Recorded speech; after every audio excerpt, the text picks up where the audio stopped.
my first time to Jumah was as a Christian, not a Muslim. And so here I am, a white guy, surrounded with black people and one Turkish guy who had been making dawah to me for months. And the first thing that I experienced in Jumah was the adhan.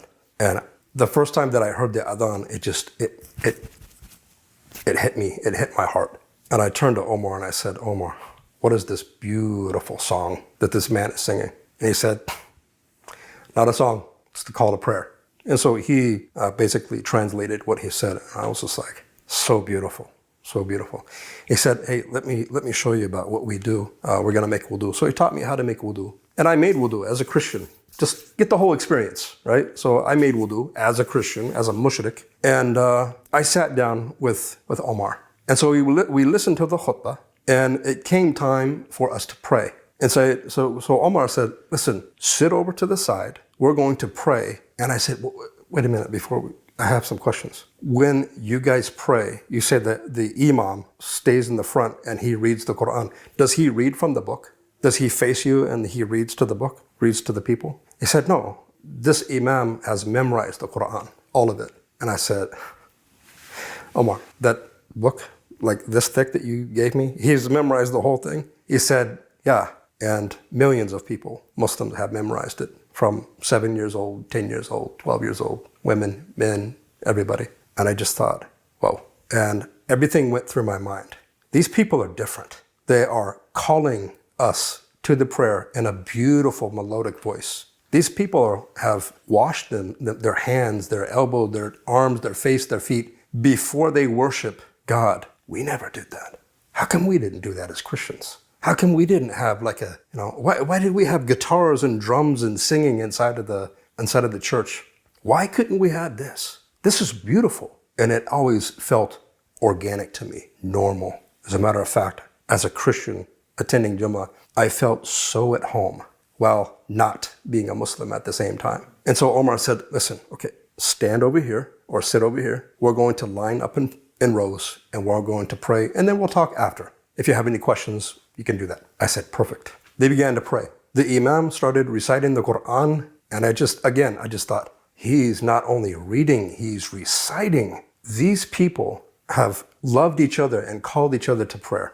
But if anybody wants to know, Ali, what turned your heart? When did it happen? How did it happen? Why did it happen? Easy, I'll tell you. With all of this known that I mentioned before, the adhan, the memorizing of the Quran, all of these things, the thing that impressed me the most, the thing that switched my heart, I got up from my place. I probably shouldn't have. He told me to stay there. But I was there for the experience. I wanted everything.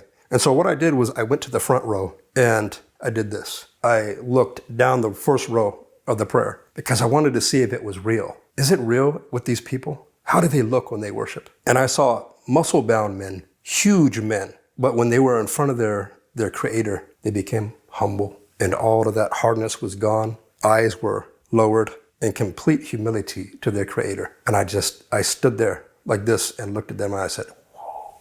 But again, if anybody wants to know the moment, when did Allah open my heart? It is when they made sujood. When they made sujood and I saw them call the adhan, wash themselves, recite the Holy Quran, become humble, and then put their face on the ground, that was it. That was it. That was the moment where I said, these people are not normal. And I have never in my life seen worship of God until now, today. They have done everything from, like I said, the adhan, wudu, reciting the Quran, and then they're worshiping. That's it. I said, Omar, I have to become a Muslim today, and you are just going to have to. I don't know if there's any other white Muslims on the planet, but today you're going to make an exception for me. I'm not leaving here except if you teach me how to be a Muslim. I will become a Muslim today. I didn't know that there was other white Muslims on the planet. I thought it was for, because all I saw was black people and one Turkish guy. I didn't know Islam at all. And he himself put his head down and began to cry. Omar. And he said, Subhanallah, Subhanallah. Of course you can become a Muslim. And so on that day, Jumah, 1991, I said, Ashhadu an la ilaha illallah, wahdahu la sharika lah, wa ashhadu anna Muhammadan abduhu wa rasuluh. And I was a Muslim. So how did you feel when you took your Shahada? Can you take us to those moments? It was surreal. It was not only a brotherhood, it was as if I was with God for the first time in my life, like really with God, like really in the presence of God, really a part of something real that was worshiping God. Right here, this moment, this is why I was born. This is why I'm supposed to be alive, to be a Muslim.